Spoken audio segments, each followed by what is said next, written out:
Hey everyone, it's Chrissy, and oh my gosh, so for today's video, it's a couple big things. For one, it's my first YouTube video, which so excited to really start on this journey and everything.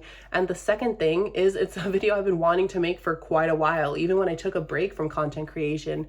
And the topic of today's video is why I strayed from the right, why I returned to the right, and what I think I learned from doing it. And let's get into it. So I want to give a little bit of background information on this topic. So around 2023, very late 2023 in August, I was actually put into a very popular group of people, a wonderful group of people that I met. It was a very political group focusing on trans topics and LGBT topics with right-wing talking points a lot of the time. So of course I joined because I shared and still share a large amount of beliefs from that group. And that's kind of where both greatness began and trouble began because, well, I got to really see, I guess, a part of the right that I hadn't seen before. Like this organization, it put me out there. It gave me a spotlight that I hadn't had before, specifically to a very, very right audience, which I didn't mind. That was my audience, is what I had grown around, and it's what I've gotten used to. And so, of course, it was wonderful. It was a wonderful experience, and I have to admit that, but it highlighted a lot of things to me. You see, I would make content for this page, and whenever I'd make content for them, I'd get so much positivity, but I'd also get an overwhelming amount of negativity because I was trans. A large topic that I always spoke on was the dangers of children transitioning. And it's a topic I still speak on and will always speak on because it's something that I am passionate about and have been ever since I was gay. It's a topic that hits close to home. It's a topic that I feel really everyone should be educated on. And it's what I spoke on, which a lot of people did not like, surprisingly, from both angles. The left really didn't like it because I was trans. I was speaking up against a very leftist ideology, one that's used to garner leftist votes. And then the right didn't like that I was trans and I was speaking on a trans issue. The right definitely treated me in a very specific way, which at first it was so easy to ignore, but it just kind of got worse and worse and worse. Let's just say this video has nothing to do with throwing a pity party for myself, because I'm going to be honest and I'm going to fess up to mistakes that I made during that time period. Eventually, after a few months of creating content for this page, the hate was starting to get really overwhelming. I was on every account, and pretty much anytime I opened my mouth, I would get hate from both angles. I get hate from the left, as I said, because I was going against ideologies that they had set in place. And then I was going against the right because on the right, well, like I said, they just didn't like the fact that I was trans speaking on it. And this is by no means the majority of the right. I don't know where this hate was coming from, and I think it was mostly just because I was put on the spotlight, because whenever you have something like that on you, you have attention on you, there's going to be a lot of haters. There's going to be a lot of people that hate on it, regardless of political ideology, regardless of political association, and especially when you are as stigmatizing as being trans in such a hot political environment. I mean, the trans topic is really a very hot topic. It has been for quite a few years, and it only keeps growing with the amount of children transitioning, with the amount of ideology that's pushed. We keep seeing growing interest in the trans topic. This all culminated into around March of 2024, when eventually I started getting very hostile towards people on the right because I was just so sick of the fighting. I was sitting there and doing what I felt was what a lot of these people wanted to do but couldn't. A lot of people, they didn't have that spotlight, they didn't have that voice, and I was speaking what they wanted to hear, what I truly believed, what they truly believed, and everything like that. And I was still getting just bombarded. And eventually it whittled me down, and I started just like getting nasty. I started getting rude and mean, and it eventually led to a falling out between me and my group. And so I dipped. So after leaving, I pretty much distanced myself from all things politics. I didn't want to be around it. I was very, not bitter, but just grossed out by the whole thing. I thought the idea of speaking on trans issues was just redundant because I was like, what's the point if I speak on it, and everyone on this side hates me because I say it and I'm trans, and everyone on this side hates me because I say it and it goes against what they believe, then what's the point of me talking? But I really had to snap myself out of that mindset, and it took months. I mean, really, during that time where I left politics, I was still political in some sense. It's in my nature to be political, I feel. I could never truly get rid of it. But during that time, I was definitely much more involved with like left-leaning people because I was just kind of done with the right. I felt very taken advantage of. I felt very that I was just a talking piece, that they wouldn't ever actually acknowledge me in a meaningful way because of how much bombardment I was getting. Looking back, I do realize it was very childish of me how I acted towards the end. I mean, I'm going to be very honest. If I had kept my cool, if I had just been able to shrug everything off, I'd probably be in a very different position with that group than I am today. And not even with that group, but with the right as a whole. You see, kind of halfway through, definitely over the summer, I was starting to do a lot of introspection on myself about what really caused me to do that, why I snapped off like that. And while yes, it was partially because people were just going at me from both sides, it was also because I failed in myself in keeping my cool. But through all this, through all of it, I was trying to see what I truly believed in. I sat down and thought, what are my beliefs? Where do they lay? Where do I stand on the political spectrum? And what can I do to further those beliefs? Through this introspection, I really decided to look at the left, and I really decided to look at the right, especially. After all, the right that I had committed so much of my life to had been part of the main reason that I had this falling out with politics to begin with.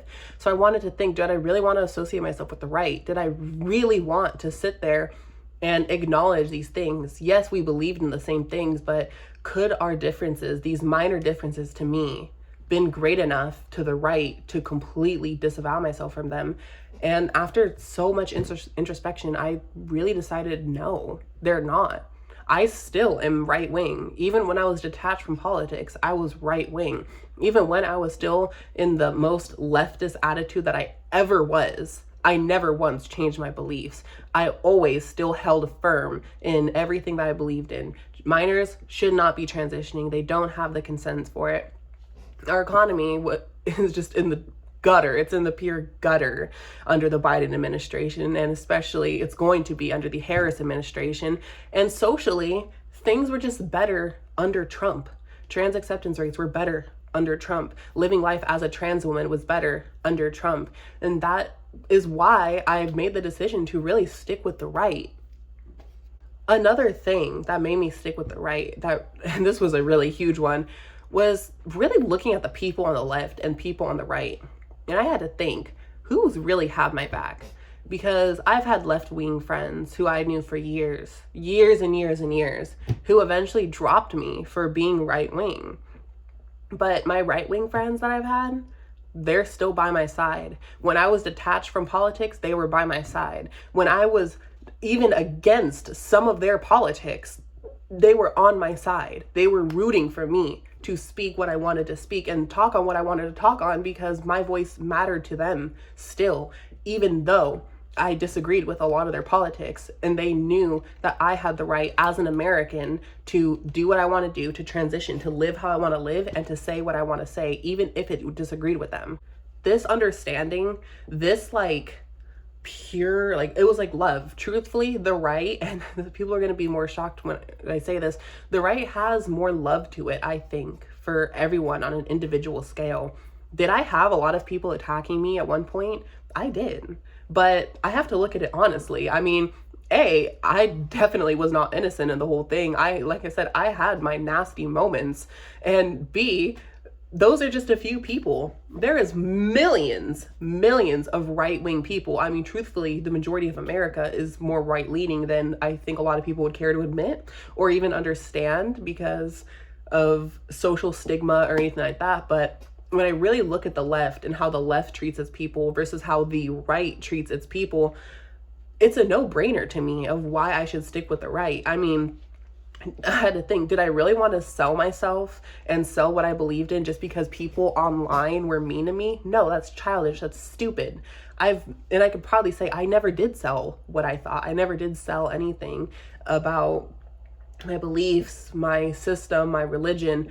Everything has always been consistent. And a lot of people, they can't say that. What I think the right really needed to understand is where to draw the line, where to really say, look, we have our differences, but let's ignore that. I think the right is a lot better at it than the left, but it's still not to a perfection. It's still not to a T. And I know that'll never be to a T, but that is something that to me that the right definitely needed to learn. The right definitely comes with opener arms, but I mean, why not keep them open? We're fighting for the same things. We believe in so many of the same things. At the end of the day, I am going to transition, and that's my life.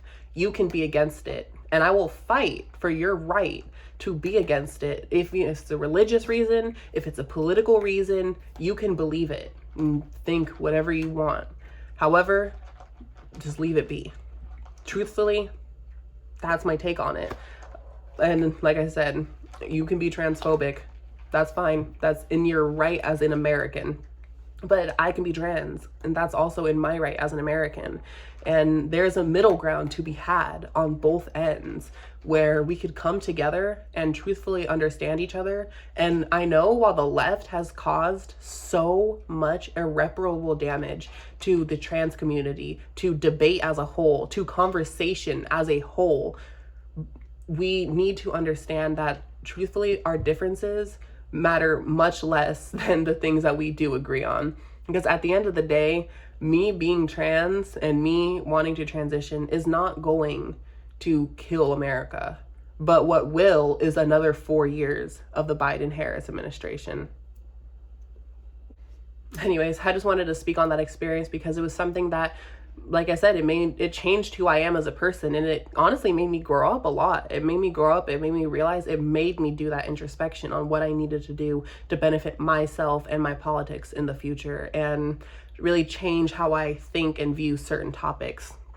I also wanted to speak to the left-leaning LGBT people, or people who are on the left for the LGBT, and kind of explain why I feel the way I feel as a trans woman, and why I am going to the right, and why I'm staying on the right, and why the right is not losing me. I'd rather take 1,000 online bullies from the right than take the entirety of the left shunning me because we disagree on whatever political value that they're spewing. With all that being said, I just wanted to say thank you to everyone who watched this video. Thank you to everyone who watched it all the way through and through.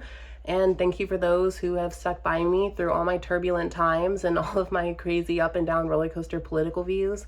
And thank you to those who bullied me into acting correct. I mean, I think at the end of the day, it definitely helped me a lot, and it helped toughen me up as a person. So thank you to everyone, even the people who were less than desirable. Hope you guys have a wonderful day.